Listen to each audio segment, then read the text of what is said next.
Selamat sahabat, saudara-saudara sekalian. Ya, waktu sudah menunjukkan 11.15. Karena tadi ada sahabat 13 anak-anak, saya mohon waktunya untuk firman Tuhan.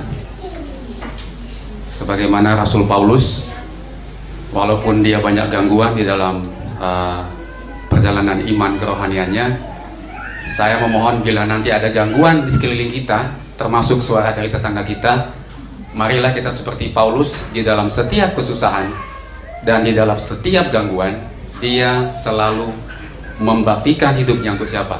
Untuk Kristus.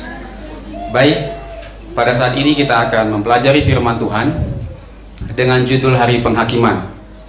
Pelajaran pada siang hari ini sebenarnya hampir tidak jauh atau bisa dikatakan mirip dan hampir sama dengan khotbah Bapak Thomas Yonatan 2 sahabat yang lalu mengenai hari kedatangan Yesus yang kedua kali. Kenapa kita perlu terus dengungkan mengenai kedatangan Yesus? Karena memang kita sudah di ambang pintu. Saudara-saudara, patung mimpi dari Raja Nebukadnezar adalah timeline waktu kita. Dan patung itu mengatakan kepada kita bahwa kita berada di ujung zaman. Kita hanya tinggal menunggu apa? Batu yang menghantam patung itu. Patung itu adalah dunia dan batu itu adalah apa? Yesus Kristus. Jadi kita menantikan kedatangan Yesus yang kedua kali. Baik, kita bersatu di dalam doa. Ya Tuhan, pada saat ini hamba-Mu berdiri di depan jemaat merbabu. Kami adalah manusia yang berdosa, termasuk hamba-Mu yang sedang berdiri di hadapan jemaat pada saat ini. Tetapi oleh karena kebenaran Kristus boleh menjadi bagian dari kehidupan kami, Engkau menjanjikan itu, dan biarlah dalam pelajaran firman ini Engkau bersama-sama dengan kami melalui tuntunan Roh Kudus-Mu. Biarlah hamba-Mu semakin kecil dan boleh mematikan diri hamba-Mu ini, supaya kiranya Engkau semakin besar, dan Engkaulah Yesus Juru Selamat kami yang kami lihat di dalam pelajaran firman ini. Sertai kami Bapa, bersamalah dengan kami. Di dalam nama Yesus kami berdoa dan mengucap syukur, amin. Apa itu hari penghakiman? Ya, saudara-saudara, pelajaran kita pada saat ini adalah pelajaran yang sudah sangat sering kita dengar, tetapi kita diingatkan, dan kita selalu diingatkan supaya kita tetap apa? Berjaga-jaga, supaya kita jangan tertidur di dalam menantikan kedatangan Tuhan yang kedua kali. Apa itu hari penghakiman? Di dalam Story of Jesus 1791, hari kedatangan Kristus adalah hari penghakiman atas dunia. Matius 25 ayat 32 yang merupakan ayat cinta kita pada sahabat ini. Lalu semua bangsa akan dikumpulkan di hadapannya, dan ia akan memisahkan mereka seorang daripada seorang, sama seperti gembala memisahkan domba dari kambing. Jadi gambaran penghakiman adalah ketika kita berdiri di hadapan Tuhan, lalu Tuhan memisahkan mana yang domba dan mana yang apa? Mana yang kambing. Baik, apakah Tuhan memberi kita peringatan atau pekabaran akan hari penghakiman? Amos 3 ayat 7. Sungguh, Tuhan Allah tidak berbuat sesuatu tanpa menyatakan keputusannya kepada hambanya, para nabi. Tetapi sebelum hari itu, Tuhan memperingatkan orang-orang tentang apa yang akan terjadi. Jadi tadi kita ada pertanyaan, apakah memang Tuhan memberikan kita peringatan atau pekabaran akan hari penghakiman? Amos 3:7 mengatakan iya. Kemudian dari Story of Jesus 1794, tetapi sebelum hari itu, Tuhan memperingatkan orang-orang tentang apa yang akan terjadi. Dia selalu. Jadi setiap yang Tuhan ingin lakukan, dikatakan apa? Dia selalu memberi manusia peringatan akan penghakiman yang akan datang. Beberapa ada yang percaya peringatan itu dan mematuhi firman Allah. Mereka lah yang lolos, dikatakan apa? Lolos dari penghakiman yang jatuh ke atas ketidaktaatan dan ketidakpercayaan. Matius 24 ayat 37. Sekali lagi kita belajar dari zaman Nuh. Sebab sebagaimana halnya pada zaman Nuh, demikian pula halnya kelak pada kedatangan anak manusia. Jadi sebagaimana pada zaman Nuh, itulah menjelang peristiwa kedatangan siapa? Kedatangan Yesus. Mari kita belajar dari kejadian air bah pada zaman Nuh. Saudara, apa yang terjadi pada zaman Nuh? Pada waktu itu dikatakan dunia masih seperti bayi. Masih seperti bayi. Tetapi kejahatan telah begitu dalam dan merajalela sehingga Allah tidak dapat membiarkannya lagi. Lalu di dalam Kejadian 6 ayat 5, ketika dilihat Tuhan bahwa kejahatan manusia itu besar di bumi dan bahwa segala kecenderungan hatinya selalu membuahkan kejahatan semata-mata. Jadi pada waktu itu bumi atau dunia masih seperti bayi, tetapi kejahatan manusia apa? Besar sekali, dan kecenderungan hatinya selalu membuahkan kejahatan semata-mata. Lalu apa tindakan Tuhan? Berfirmanlah Tuhan, aku akan menghapuskan manusia yang telah kuciptakan itu dari muka bumi, baik manusia maupun hewan, dan binatang-binatang melata, dan burung-burung di udara, sebab aku menyesal bahwa aku telah menjadikan mereka. Kejadian 6 ayat 13, berfirmanlah kepada Nuh, aku telah memutuskan untuk mengakhiri segala yang hidup, mengakhiri hidup segala makhluk, sebab bumi telah penuh dengan kekerasan oleh mereka. Jadi aku akan memusnahkan mereka bersama-sama dengan bumi. Jadi Tuhan hendak memusnahkan dunia beserta dengan seluruh isinya. Lalu di dalam Kejadian 6 ayat 17, sebab sesungguhnya aku akan mendatangkan air bah meliputi bumi untuk memusnahkan segala yang hidup dan bernyawa di kolong langit. Segala yang ada di bumi akan mati binasa. Lalu apa yang Tuhan suruh kepada Nuh? Lalu di dalam Kejadian 6 ayat 14, Tuhan mengatakan kepada Nuh, buatlah bagimu sebuah bahtera dari kayu gofir. Bahtera itu harus kau buat berpetak-petak dan harus kau tutup dengan pakal dari luar dan dari dalam. 120 tahun sebelum air bah, Tuhan melalui seorang malaikat suci menyatakan kepada Nuh akan maksudnya dan memerintahkan Nuh untuk apa? Membuat sebuah bahtera. Nah, apakah Tuhan hanya menyuruh Nuh membuat bahtera? Sebelum air bah, Tuhan menyuruh Nuh untuk mengamarkan dunia agar orang banyak dapat dipimpin kepada pertobatan. Sementara membuat bahtera, ia harus berkhotbah bahwa Tuhan akan menurunkan air bah ke atas bumi untuk membinasakan orang-orang jahat itu. Jadi ketika Nuh disuruh membuat bahtera, dia tidak hanya sekedar membuat apa? Membuat bahtera. Dia melakukan tugas apa? Berkhotbah, memberitakan firman Tuhan supaya apa? Banyak yang bertobat dan masuk ke dalam bahtera. Nah, apa respon manusia terhadap pekabaran Nuh pada saat itu?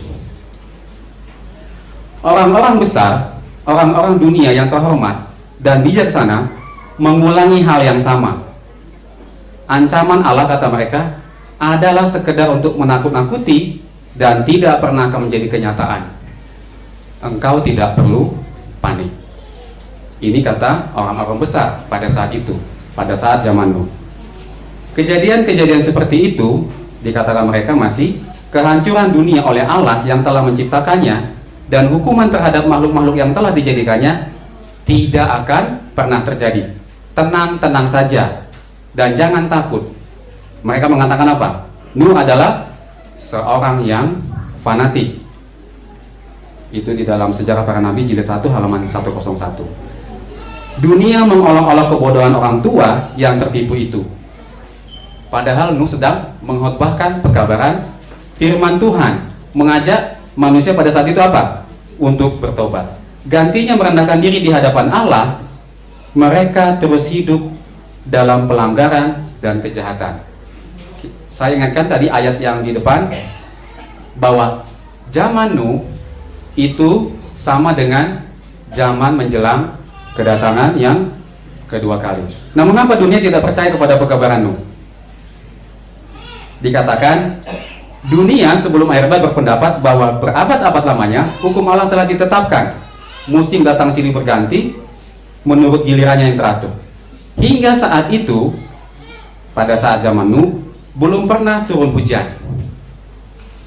Bumi ini dibasahi oleh embun, air sungai tidak pernah meluap-luap, tetapi mengalir dengan tenangnya menuju lautan. Hukum yang tetap mengaturnya sehingga air sungai tidak apa? Pernah meluap. Jadi karena tidak pernah atau belum pernah ada hujan, Lalu pekabaran Nuh dianggap apa? Sebagai pekabaran yang sangat konyol bagi mereka pada saat itu. Lalu bagaimana sikap Nuh karena pekabaran dari Tuhan ditolak? Tetapi Nuh berdiri teguh bagaikan batu karang di tengah-tengah topan-topan, dikelilingi oleh olokan dan congoohan orang banyak. Ia kelihatan berbeda oleh karena ketulusan serta kesetiaannya yang tidak tergoncangkan itu. Suatu kuasa menyertai kata-katanya, karena itu adalah suara Allah kepada manusia melalui hambanya. Jikalau orang-orang sebelum air bah itu percaya akan amaran itu dan bertobat dari kejahatan mereka, dikatakan Tuhan akan menahankan murkanya seperti yang dilakukan terhadap kota Niniwe sesudah zaman air bah. Tetapi oleh penolakan yang keras terhadap tempelakan daripada angan-angan hati mereka dan amaran-amaran daripada Nabi Allah, generasi itu dikatakan telah mencapai puncak kejahatannya dan sudah tiba pada waktu kebinasaannya. Sewaktu pekabaran dan amaran disampaikan, Tuhan tetap menyampaikan panggilan terakhir. Ya, sewaktu pekabaran dan amaran disampaikan, Tuhan menyampaikan panggilan terakhir. Masa percobaan mereka sudah hampir berlalu. Nuh dengan setia telah mengikuti petunjuk-petunjuk yang telah diterimanya dari Tuhan. Bahtera telah selesai dibangun sesuai dengan petunjuk Tuhan dan telah diperlengkapi dengan makanan untuk manusia dan juga binatang-binatang. Dan sekarang hamba Allah itu menyampaikan panggilannya yang terakhir kepada orang banyak dengan satu kerinduan yang tidak dapat dilukiskan oleh kata-kata. Nuh membujuk mereka untuk mencari perlindungan sementara masih bisa diperoleh. Apa respon manusia terhadap panggilan terakhir yang disampaikan oleh Nuh? Dikatakan kembali mereka menolak kata-katanya sambil berteriak, mengolok dan mengejeknya. Tiba-tiba kesunyian mencekam orang banyak yang sedang mengolok-olok itu. Segala jenis binatang, mulai dari yang paling buas sampai kepada yang paling jinak, kelihatan datang dari gunung-gunung dan hutan, dan dengan perlahan-lahan beriring berjalan menuju Bahtera. Satu suara bunyi angin yang menderu, dan lihat burung-burung terbang dari segala penjuru begitu banyak sehingga menjadikan langit kelihatan gelap, dan dengan teratur mereka masuk ke dalam Bahtera. Saudara-saudara, binatang-binatang menurut perintah Allah, sementara manusia enggan menurutnya. Lalu Tuhan mengatakan, masuklah ke dalam Bahtera itu, engkau dan seisi rumahmu, sebab engkaulah yang kulihat benar di hadapanku di antara orang zaman ini. Penutupan pintu Bahtera dan dimateraikan. Binatang-binatang dari hutan dan burung-burung telah memasuki tempat perlindungan mereka itu. Nuh dan keluarganya sudah berada di dalam Bahtera. Lalu Tuhan menutup pintu Bahtera itu. Seberkas sinar yang menyilaukan kelihatan, dan segumpal awan kemuliaan yang lebih terang daripada kilat turun dari surga dan berhenti tepat di hadapan pintu Bahtera itu. Pintu yang besar itu yang tidak mungkin dapat ditutup oleh orang-orang yang ada di dalam Bahtera, dengan perlahan-lahan tertutup oleh tangan yang tidak kelihatan. Nuh ada di dalam Bahtera, dan mereka yang menolak rahmat tinggal di luar. Materai surga ada di atas pintu itu. Tuhan telah menutupkannya, dan hanya Tuhan saja yang dapat membukanya. Berapa orang yang selamat dalam peristiwa air bah? Hanya 8 jiwa. Hanya 8 jiwa dari sekitar ribuan atau jutaan umat atau manusia pada zaman Nuh. Sekali lagi ditanyakan kepada kita, apa itu hari penghakiman? Hari penghakiman adalah hari kedatangan Kristus, hari ketika Yesus datang kedua kali menjemput kita untuk membawa kita pulang kemana? Ke surga. Jadi sekarang kita diperingatkan akan kedatangan Kristus yang kedua dan kehancuran yang akan menimpa dunia, dan semua yang memperhatikan peringatan itu akan apa? Akan diselamatkan. Kita lihat bahwa Nuh adalah gambaran zaman kita. Perhatikan setiap langkah yang terjadi pada zaman Nuh, maka itu setiap langkah yang akan terjadi pada saat siapa? Pada saat zaman ini. Jadi siapa yang diperingatkan, siapa yang memperhatikan, dialah yang diselamatkan. Apakah keadaan zaman Nuh sama dengan zaman sekarang? Dosa-dosa yang telah mendatangkan pembalasan kepada dunia sebelum air bah dikatakan ada sekarang ini. Takut akan Allah telah lenyap dari hati manusia, dan hukumnya diperlakukan dengan sikap acuh tak acuh dan cemoohan. Keduniawan ada pada generasi tersebut, disamai oleh keduniawan yang ada sekarang ini. Jadi firman Tuhan mengatakan bahwa keadaan zaman pada zaman Nuh itu sama dengan zaman sekarang. Orang-orang yang sekarang sedang melakukan hal yang sama, kerakusan, kekurangan penguasaan diri, nafsu yang tidak dapat diatur, praktik jahat memenuhi bumi dengan kefasikan. Keadaan yang sama itu berlaku sekarang ini. Masih dari tulisan firman Tuhan, buku Roh Nubuat, yang sebenarnya hal-hal telah dijalankan dengan secara berlebihan. Saudara-saudara, jangan katakan bahwa sesuatu yang halal, termasuk di dalam pernikahan, kalau kita melakukannya secara berlebihan, maka itu adalah suatu apa? Suatu dosa. Nafsu makan dimanjakan tanpa batas. Orang-orang yang mengaku sebagai pengikut Kristus sekarang ini makan minum bersama-sama dengan orang pemabuk, sementara nama mereka tercantum dalam buku keanggotaan gereja. Sifat tidak bertarak merusakkan kuasa akhlak dan rohani, dan menyediakan jalan bagi pemanjaan akan nafsu birahi. Lalu apa tindakan Tuhan? Karena setiap kali ada dosa dan pelanggaran hukum Tuhan, maka Tuhan akan apa? Tuhan akan bertindak. Apa tindakan Tuhan? Pada zaman Nuh, dunia sudah dihancurkan oleh air bah. Firman Tuhan mengajarkan bahwa sekaranglah waktunya dunia harus dihancurkan oleh api. Nah, inilah yang sekarang ini sangat kurang kita sadari. Pada zaman air bah, Tuhan membaptis bumi dengan apa? Dengan air. Sekali lagi, Tuhan akan melakukan baptisan, tetapi bukan dengan air, karena memang Tuhan sudah berjanji, ditandai dengan adanya pelangi. Tetapi firman Tuhan mengajarkan bahwa dunia akan dihancurkan oleh apa? Oleh api. Saya ulangi sekali lagi, bahwa dunia akan dihancurkan dengan apa? Dengan api. Lalu mereka sengaja tidak mau tahu bahwa oleh firman Allah, jadi keadaan yang disangkal pada zaman Nuh disangkal juga sekarang, bahwa oleh firman Allah langit telah ada sejak dahulu, juga bumi yang berasal dari air dan oleh air, dan bahwa oleh air bumi yang dahulu telah binasa dimusnahkan oleh air bah. Tetapi oleh firman Tuhan juga, ini tulisan mengkonfirmasi sekali lagi bahwa langit dan bumi yang sekarang terpelihara dari api dan disimpan untuk hari penghakiman dan kebinasaan orang-orang fasik. Jadi 2 Petrus 3 ayat 5-7 mengatakan bahwa dunia akan dihancurkan dengan api. Tetapi hari Tuhan akan tiba seperti pencuri.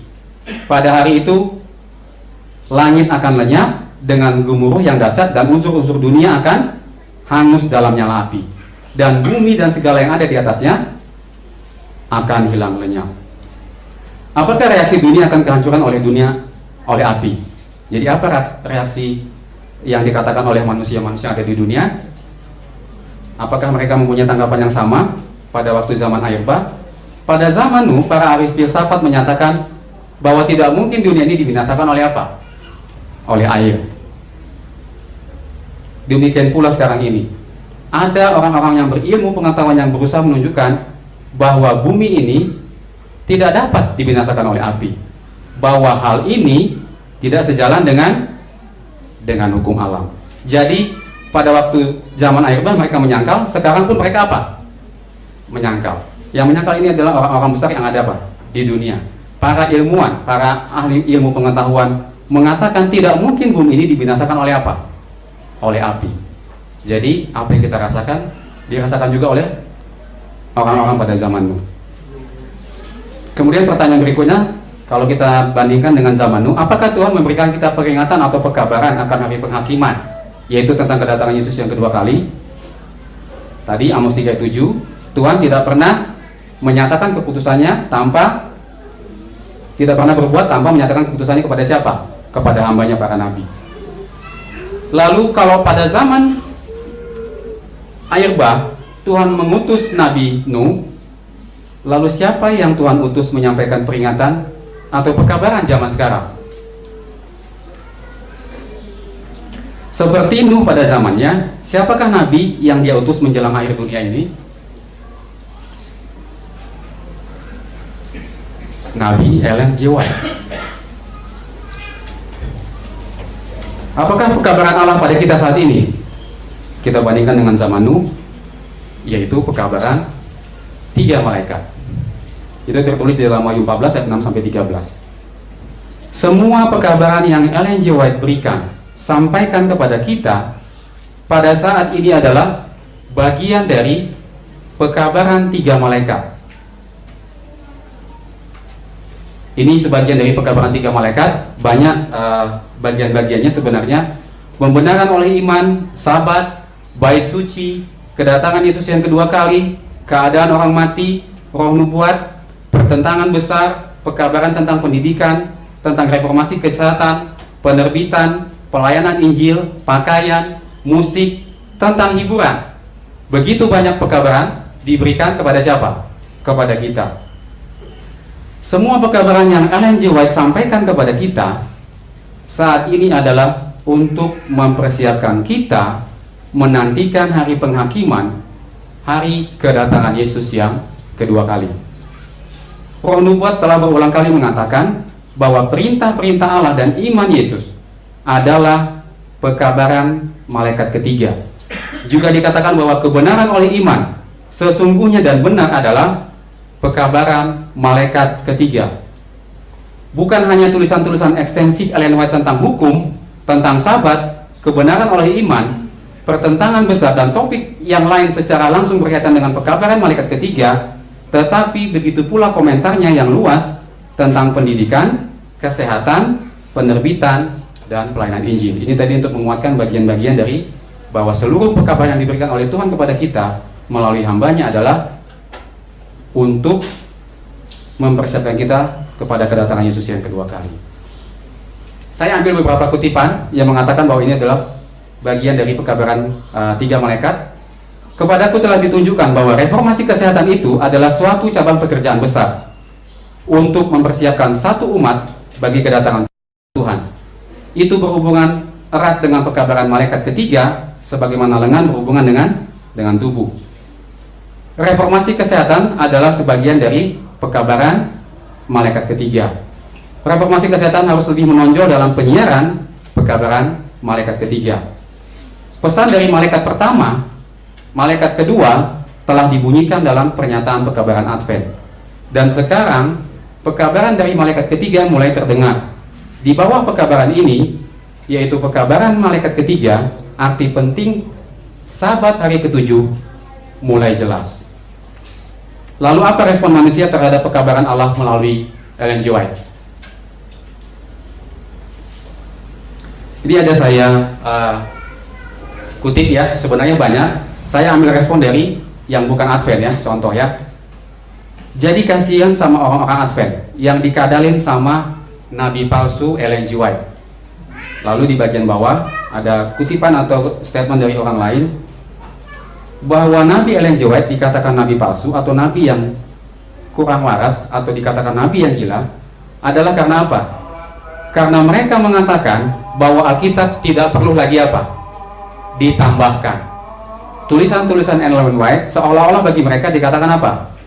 Tulisan tambahan yang membantu Alkitab. Jadi Alkitab tidak perlu dibantu lagi. Itu kata mereka ya. Ini dari contoh kecil dari respon yang bukan dari Advent. Nah, bagaimana respon dari orang Advent sendiri? Saudara boleh jawab dalam hati masing-masing. Kalau ada seseorang yang menjalankan pekabaran firman Tuhan yang disampaikan melalui nabinya Ellen G. White, mungkin ada yang mengatakan seperti ini. Oh, Ellen G. White banget ya, si Bapak A, si Bapak B, dan si Bapak C. Ya itu contoh ya, itu hanya contoh kecil saja. Ellen G. White banget ya. Kalau dia berpakaian sudah roknya panjang, oh ini si C udah Ellen G. White banget. Itu contoh ya. Mohon maaf. Nah, untuk 120 tahun namanya, pengkhotbah kebenaran itu telah mengabarkan dunia ini tentang kebinasaan yang akan menimpa. Tetapi pekabarannya telah ditolak dan dinista. Firman Tuhan mengatakan pekabaran yang disampaikan oleh nabinya pada saat zaman Nuh lalu sekarang oleh Ellen G. White. Mohon maaf, saya tidak semata-mata untuk meninggikan Ellen G. White, karena gereja kita mengakui bahwa Ellen G. White adalah sebagai apa? Sebagai nabi kita. Tetapi pekabarannya telah ditolak dan dinista, dikatakan begitu pula sekarang ini. Lalu di dalam 2 Petrus 3 ayat 3 sampai 4, di manakah janji tentang kedatangannya itu? Jadi tetap setiap pekabaran mendapat apa? Mendapat olokan. Nah, hari ini firman Tuhan juga sedikit diperhatikan. Orang-orang mentertawakan peringatannya. Ya, apa yang disampaikan oleh nabi-nabinya pada saat ini juga kita mentertawakan peringatannya. Banyak orang berkata, semua hal berlanjut seperti sejak awal dunia ini, tidak ada yang perlu ditakutkan. Nuh diberi pekabaran untuk diberikan kepada orang-orang zaman dahulu, tapi mereka mencemooh peringatannya. Begitu juga saat ini, pekabaran yang Tuhan telah kirimkan untuk diberikan kepada dunia akan ditolak. Firman Tuhan mengatakan keadaan yang dialami oleh zaman Nuh itu juga terjadi sekarang. Apa itu? Pekabaran yang Tuhan telah kirimkan untuk diberikan kepada dunia akan ditolak. Tetapi pekabaran ini harus diberikan. Umat Allah harus membuat setiap kepentingan lain menjadi kurang penting dari pernyataannya. Lalu apa kehendak Tuhan bagi kita sebagai orang Advent terhadap amaran pekabaran 3 malaikat? Orang-orang Advent telah ditetapkan di dunia sebagai penjaga dan pembawa terang. Kepada mereka telah dipercayakan amaran terakhir bagi dunia yang sedang binasa. Pada mereka bersinar terang ajaib dari firman Allah.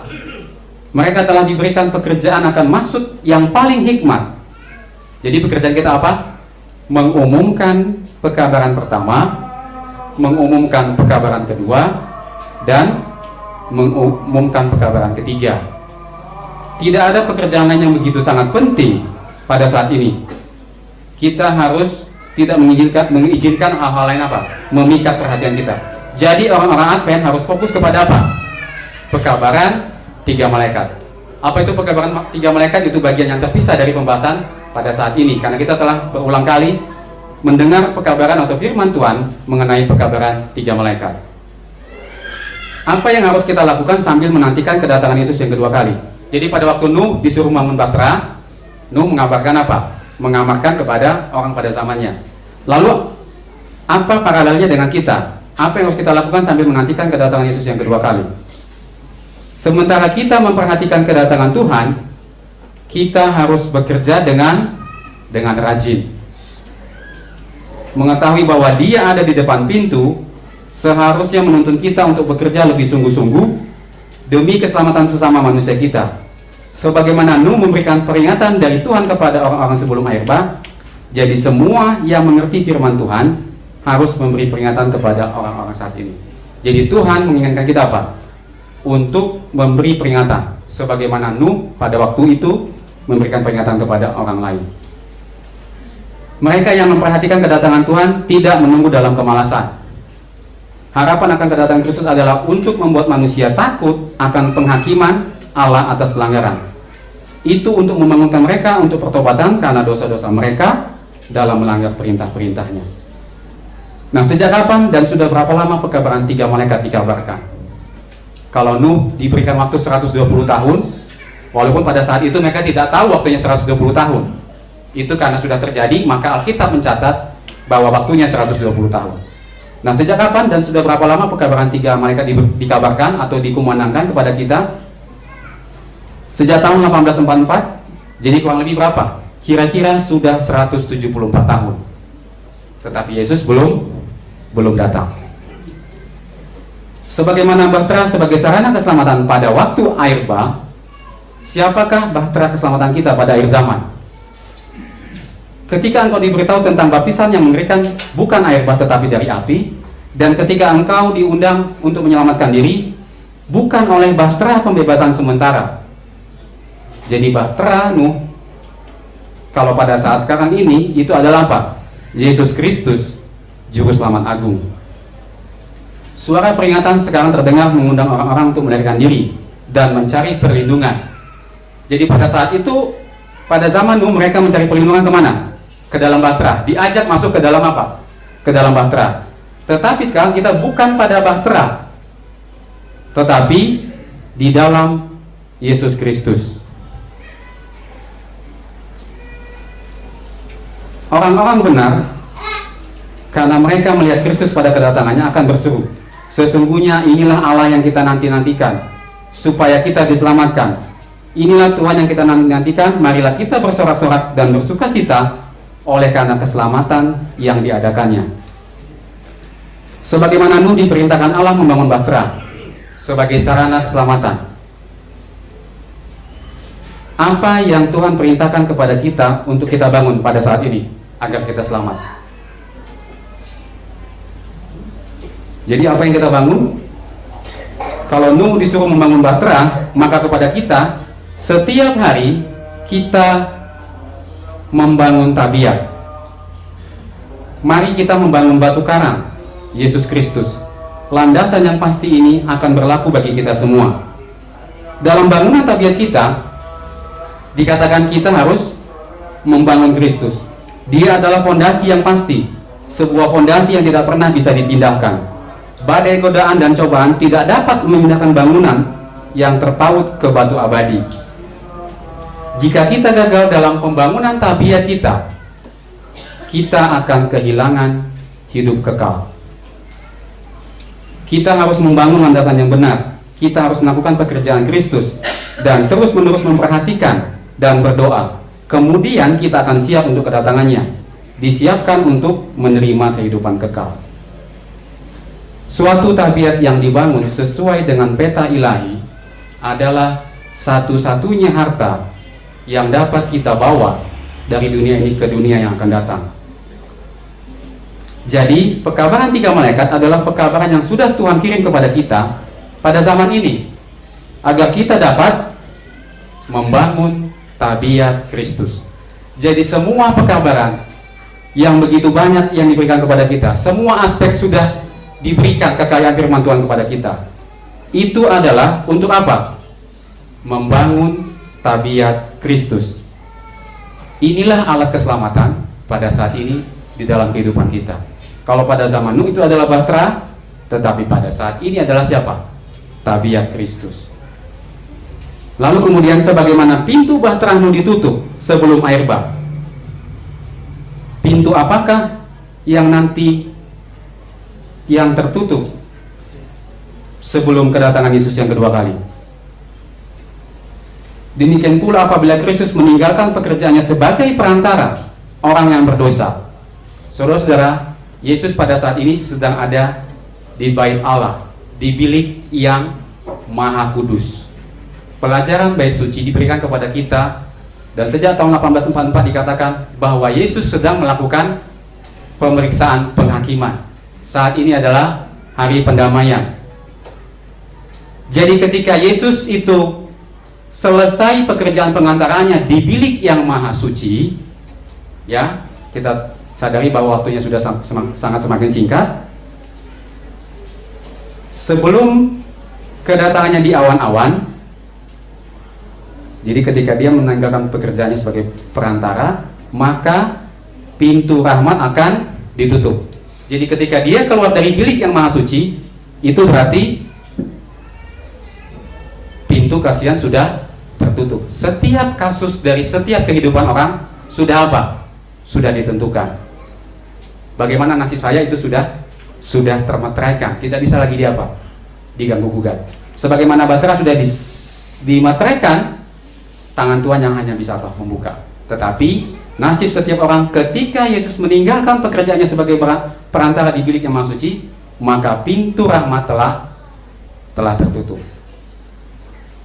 Tetapi tidak ada yang menyadari pintu rahmat itu tertutup, karena itu terjadi sebelum peristiwa kedatangan Yesus yang kedua kali. Pada zaman Nuh, pintu bahtera ditutup sebelum hujan atau air bah itu apa? Terjadi. Jadi seperti biasa kita melakukan kegiatan kita, ya bisa saja tiba-tiba pintu kasihan tertutup. Tetapi ini menjelang kedatangan Yesus yang kedua kali. Bagi setiap pribadi, kematian adalah satu pintu kasihan. Jika kita mati, maka pintu kasihan juga sudah tertutup bagi kita. Jadi adalah sangat penting ketika kita mengalami kematian, maka tabiat Kristus sudah terbentuk di dalam kehidupan kita. Sebagaimana bangunan bahtera Nuh dimateraikan Allah setelah pintu bahtera ditutup. Apakah yang merupakan materai Allah bagi kita?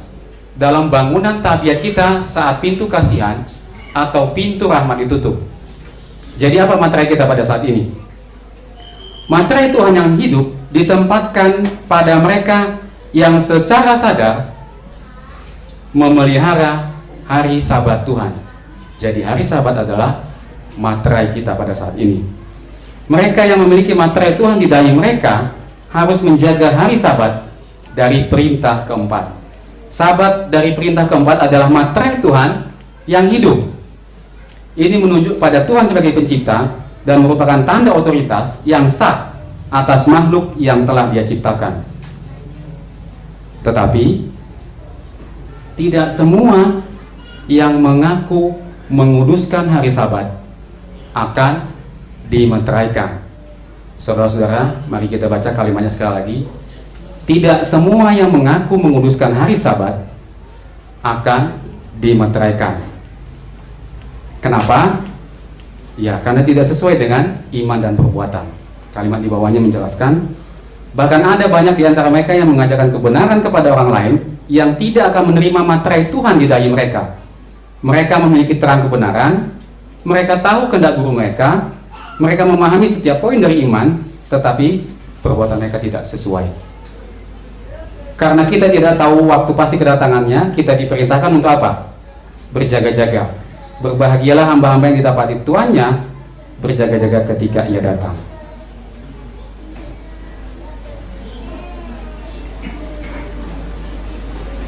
Apabila mereka mengatakan semuanya damai dan aman, maka tiba-tiba mereka ditimpa oleh kebinasaan. Mereka pasti tidak akan luput. 1 Tesalonika 5 ayat 3. Karena Kristus menyatakan karena itu ingatlah bagaimana engkau telah menerima dan mendengarnya. Jadi saya percaya bahwa umat-umat Tuhan pada saat ini sudah begitu apa? Banyak mendengar. Kita harus terima, kita harus mendengar, kemudian kita harus apa? Turuti dan bertobat. Karena jika engkau tidak berjaga-jaga, aku akan datang seperti pencuri, dan engkau tidak tahu pada waktu manakah aku akan datang, tiba-tiba datang kepadamu. Hari ini manusia masih makan, masih minum, masih menanam, membangun, kawin dan mengawinkan. Pedagang masih membeli, menjual. Manusia bersaing untuk tempat yang tertinggi. Pencinta hiburan berkerumun di bioskop, pacuan kuda, judi neraka. Kemana-mana kegembiraan berlaku. Namun hari pencobaan akan tertutup dengan cepat dan pintu rahmat akan tertutup, segera tertutup selama-lamanya. Bagi kita telah diucapkan kata-kata peringatan juru selamat. Jagalah dirimu supaya hatimu jangan syarat oleh pesta pora, oleh kemabukan serta kepentingan-kepentingan duniawi, dan supaya hari Tuhan jangan dengan tiba-tiba jatuh ke atas dirimu seperti suatu jerat. Berjaga-jagalah senantiasa sambil berdoa supaya kamu beroleh kekuatan untuk luput dari semua yang akan terjadi, dan supaya kamu tahan berdiri di hadapan Anak Manusia. Tertulis di dalam Lukas 21:36. Jadi saudara-saudaraku yang sekalian, bahwa sangat begitu jelas gambaran dari apa? Kehidupan yang terjadi pada zaman Nuh. Dan setiap langkah yang terjadi pada zaman Nuh itu terjadi pada saat ini pada siapa? Pada kita. Dan kita harus berjaga-jaga supaya kita adalah orang yang siap sedia menantikan kedatangannya yang kedua kali. Saudara-saudara, hidup di dunia ini adalah hidup yang bersifat sementara. Kemarin sore kita mengetahui bahwa ada satu bencana yang terjadi di mana? Di Palu. Dan sebagian dari kita mungkin ada yang melihat videonya di WhatsApp, karena saya tidak nonton beritanya, walaupun pengen sekali lihat TV ya. Dan ada seorang teman, sahabat saya,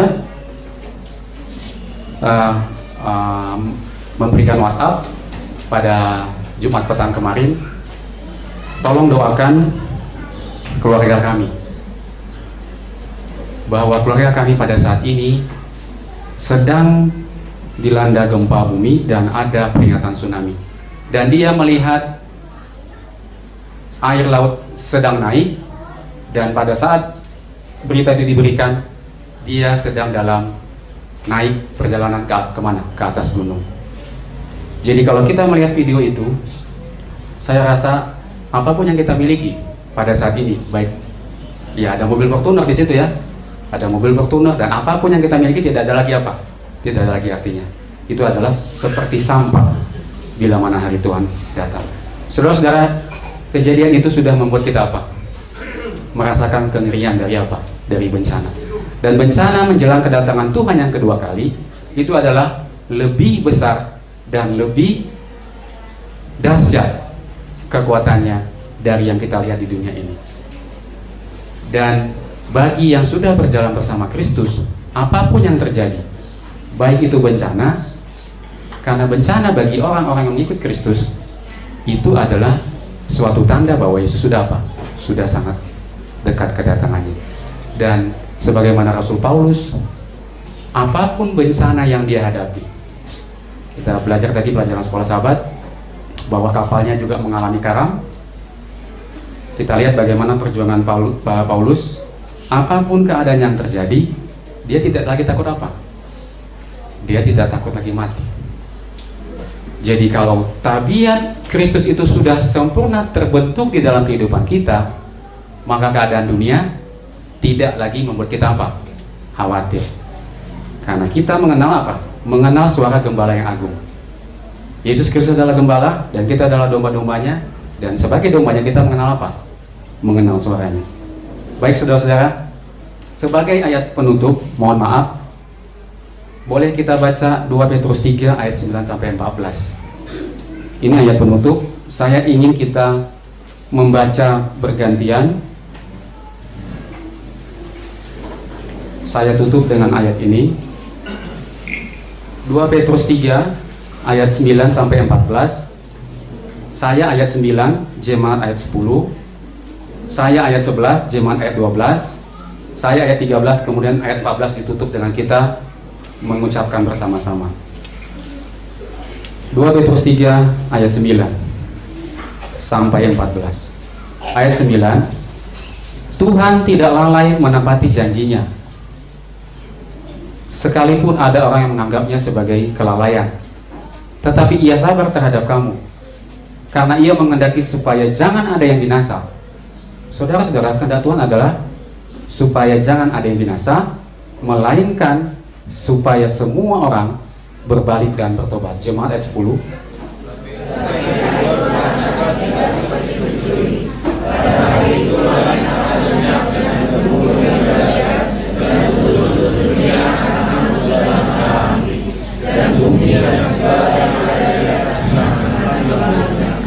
Jadi, jika segala sesuatu ini akan hancur, secara demikian, betapa suci dan salehnya kamu harus hidup.